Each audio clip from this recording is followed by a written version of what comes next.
And again, that's part of what we're seeking to get, that to and froing. We also, within the government and within the civil service, had a website where we invited the members of the civil service to provide input on how they saw improvements, refinements, and efficiencies could be effected. We got a number of suggestions. Some have already been instituted and some are underway. And one suggestion that has been looked at by the Office of Procurement and Tendering Project Management was looking at government vehicles, buses, trucks, trash trucks, works and engineering trucks, fire engines, and ambulances.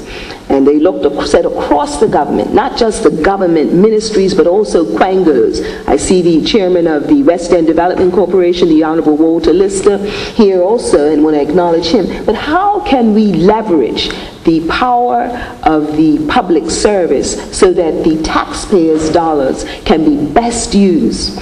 And the question was about getting the best price for fuel. And some changes are to be implemented, which would save, it doesn't sound like a lot when you look at $1 billion budget, but of $1 million per year.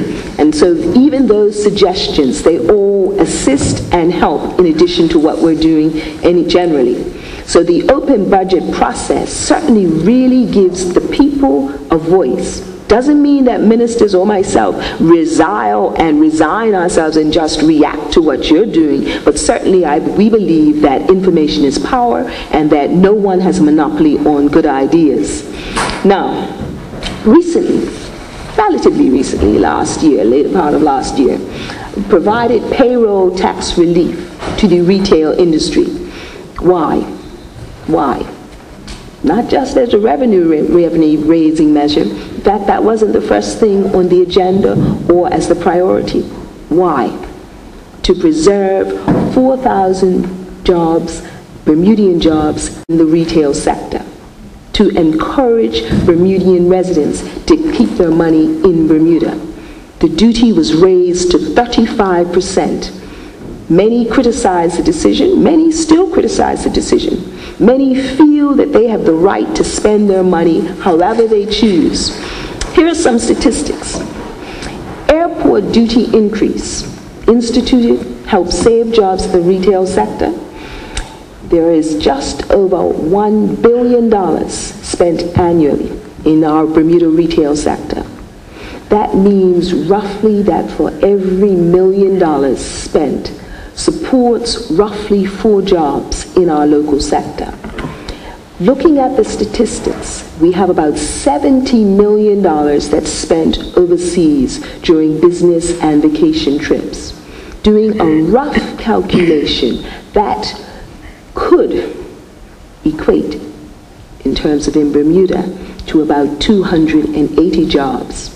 And note that this $70 million spent overseas in terms of vacation and business excludes the value of merchandise imported directly through courier services for personal use.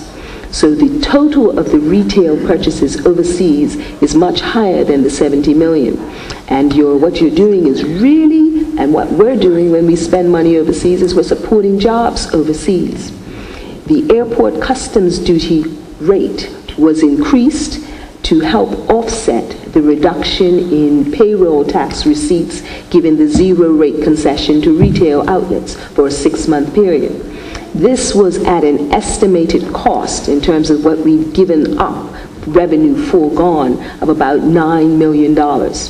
The estimated net revenue loss from the payroll tax concession after taking into account the airport customs duty increase is projected at about $3 to $5 million. And remember, part of the government's job is to try to help prime the pump, keep the economy ticking. So we've given up a lot of revenue over the last several years, actually, in terms of trying to help the restaurant industry and also the hotel industry. So we've given up some of the payroll tax receipts.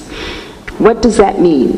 It means that the line between expenditure and revenue widens when we give up tax revenue. That also goes into the issue of debt.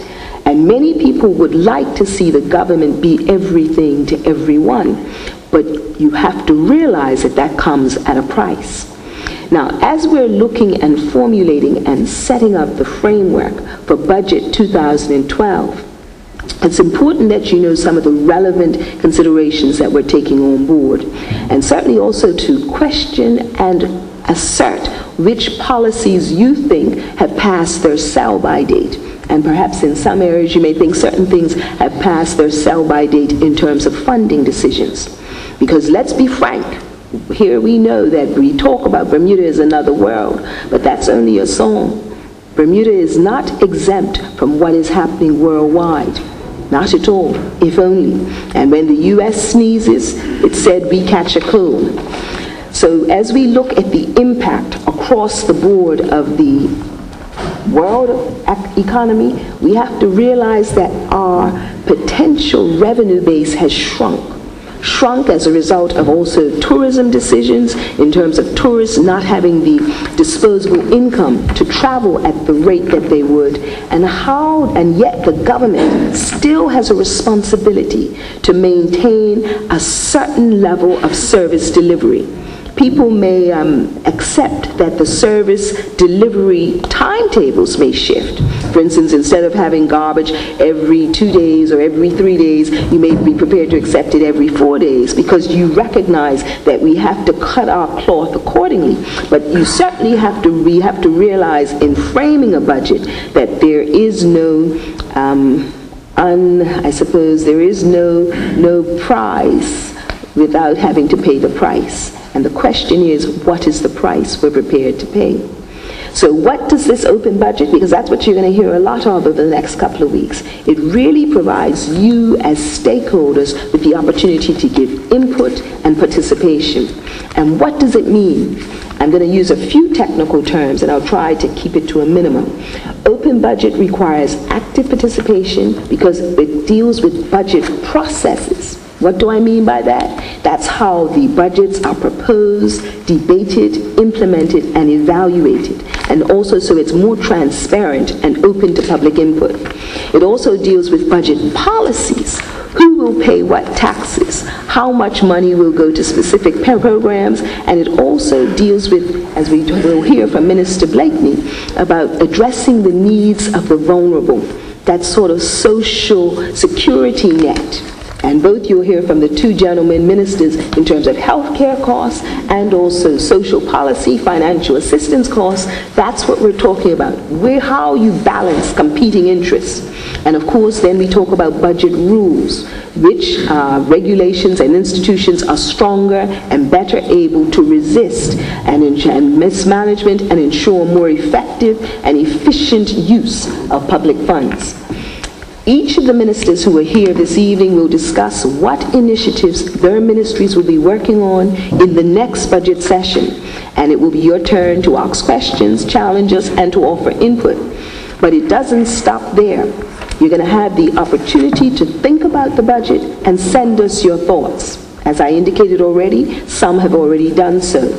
And certainly as I indicated, the gentleman who sent, or I think it's a gentleman who sent an email to the Commission of Corrections, not only wanted the prisoners to buy their own underwear, socks and sneakers, but it's a number of other things. And I think that is where I think the rubber meets the road. I can go on and on, but I think where the intensity and the interest and also the excitement is going to come is in the questions, because it isn't something which is a simple zero-sum game or a one-size-fits-all. So thank you for letting me set out the parameters. My colleagues will speak to the specifics of their ministries, and then we'll have the questions and answer session. Thank you.